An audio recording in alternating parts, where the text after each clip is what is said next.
अस्सलाम वालेकुम या अली मदद दोस्तों कीअं आहियो उम्मीद त ख़ुशि हूंदो ठीकु ठाक चाक चङा भला हूंदो खजू ऑफिशियल तां असां मुखातिब आहियूं असांजे सोप सीरियल रियासत जी रिकॉर्डिंग हली रही आहे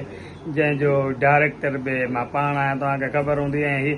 जेका बि सोप सीरियल रियासत जी अपडेट आहे उहा तव्हांखे सिर्फ़ु ऐं सिर्फ़ु खजू ऑफिशियल तां मिलंदी छो जो फेक यूट्यूब चैनल घणा खुली विया आहिनि जेके खा मखा जूं ग़लति ख़बरूं ॾींदा आहिनि ऐं असां तव्हांजी कचहरी कराईंदासीं ड्रामे में ही कैरेक्टर ॾिठो हूंदो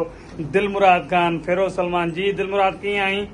मां बिल्कुल ठीक आहियां तव्हां कीअं आहियो ख़ुशि आहियो जी तबियत कीअं आहे अल्हम्दुलिल्लाह मां बिल्कुल ठीक आहियां कीअं थो लॻे सोप सीरियल रियासत में तव्हांजा फ्लैश बैक में जेके सीन लिखजी आया आहिनि ऐं तव्हांजी स्टोरी खे राइटर ओपन कयो आहे सो जी मूंखे तमामु घणी ख़ुशी थी रही आहे ऐं हाणे ई मां हिकु ॿ पोस्ट रखी ईअं त दोस्तनि चयो त तुंहिंजो वरी नओं जनम थियो आहे छा मां चयोमांसि बिल्कुलु ईअं ई आहे पर तव्हांजे लाइ सरप्राइज़ आहे ऐं मां तमामु घणो थोराइतो आहियां राइटर साईं नूरज़हूं साहिब जो स्पेशली तव्हांजो जो तव्हां मूंखे अपॉर्चुनिटी ॾिनी पाण सां गॾिजी कमु करण जो ऐं हमेशह मुंहिंजो तव्हां सां इलाही पुराणो कमु थियल आहे ऐं हमेशह नई काई शइ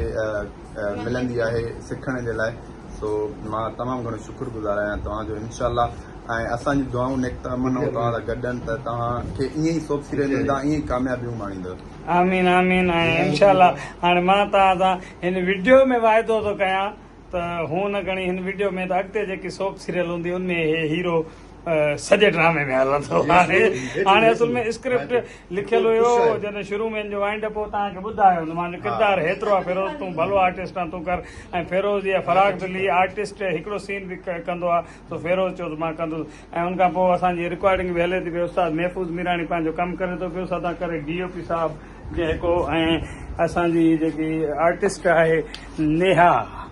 नेहा बि पंहिंजो सीन रिकॉर्ड कराए थी पई ऐं वेरी गुड महफ़ूज़ मीराणी साहिबु तव्हांजूं महिनतूं तव्हांजी जफ़ाकशी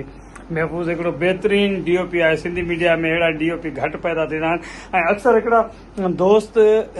पोस्ट रखंदा आहिनि त DOP फलानो सो मां चवंदो आहियां तव्हांखे अॻु में DOP लफ़्ज़ जी माना ईंदी आहे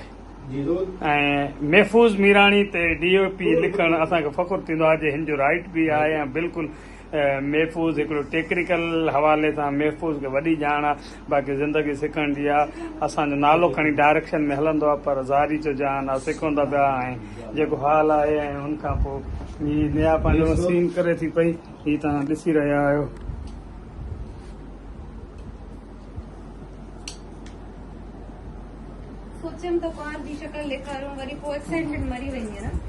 जी हीअ असांजो मेकअप आर्टिस्ट आहे मुज़मिल हा मुज़मिल कहिड़ा हाल आहिनि ख़ुशि आहियां गुंगुआ जा